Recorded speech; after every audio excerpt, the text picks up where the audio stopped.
Si quelqu'un te rejette, si quelqu'un te parle mal, si quelqu'un te manque de respect et que toi tu viens te culpabiliser derrière en te disant «Ah mais voilà, encore une fois je suis le fléau de ma propre existence, je ne mérite pas qu'on m'aime, je n'ai pas le droit au bonheur». T'as regardé qui t'a rejeté?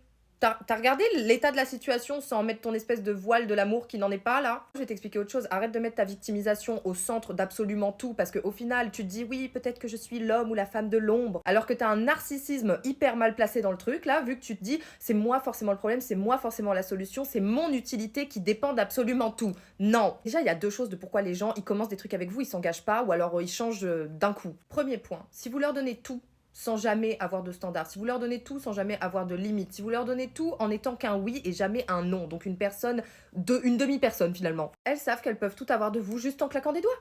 Pourquoi est-ce qu'elles chercheraient à s'investir plus puisqu'elles n'ont même pas besoin d'investir pour vous obtenir? Donc on arrête la stratégie de peut-être que si je suis gentil au début, cette personne finira par m'aimer. Ça marchera pas, elle vous aime pas, vous êtes utile, point. Et deuxièmement, on prend les choses dans l'autre sens. C'est pour ça que je vous dis, on arrête de se placer de ah, tout dépend de moi, de si je fais quelque chose ou pas. Non, une relation, ça se fait à deux. Ils ont besoin de devenir quelqu'un pour être avec vous. Ils ont besoin d'évoluer pour être avec vous. Ils ont besoin d'investir pour être avec vous. Que ce soit de l'argent, que ce soit des ambitions, que ce soit des projets, que ce soit une mentalité, des compétences. Et ce qui leur fait peur, c'est pas vous.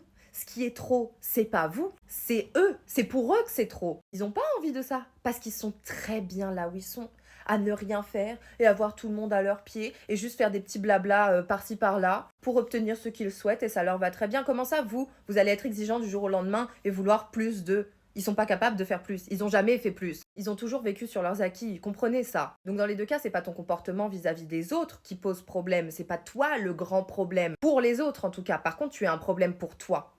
Parce qu'à cause de ça, à cause de se situer comme ça en étant victime, je sais pas, il y a un romantisme peut-être, expliquez-moi, hein, tu regardes mal les gens. Tu analyses mal les gens, tu comprends mal les gens. Penser que comprendre les autres pour aller les sauver d'un destin qu'ils ont eux-mêmes choisi, c'est se prendre pour un héros que tu n'es pas. Et en attendant, en te prenant pour le héros des autres, tu finiras par être toi-même ta propre malédiction.